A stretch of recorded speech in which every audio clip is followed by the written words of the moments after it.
আমার নাম অর্পিতা চন্দ। আমি এখানেই থাকি, কলকাতা দমন ক্যান্টনমেন্টে থাকি। আর দিদির কাছে আমি 1 মাস আগে যাদবপুরে এসেছিলাম। আমার পাইলসের সমস্যা ছিল, কন্টিনিউ আমার ব্লিডিং হচ্ছিল। তো দিদির কাছে এই সমস্যাটা নিয়ে আসার পরে দিদি আমাকে যেমন বলেছে আমি সেমনই চেষ্টা করেছি করার। আমি কিছুদিন ধরে 10-12 দিন হয়ে গেল, এখন আমার শরীরটা মানে ভীষণই ভালো।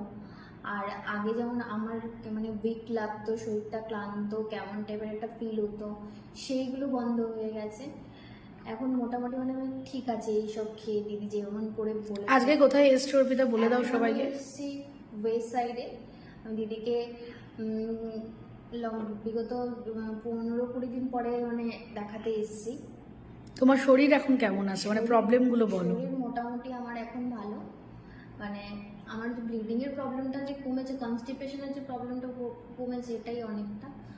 মানে আমার শরীরটা এতটাই খারাপ লাগতো এইসবের জন্য।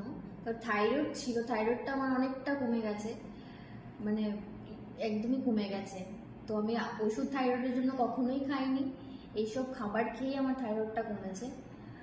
তুমি সবাইকে কি সাজেশন দেবে অর্পিতা? তো ওয়েট লস তো একটা আছেই সবার, সেটা তো আছেই, কিন্তু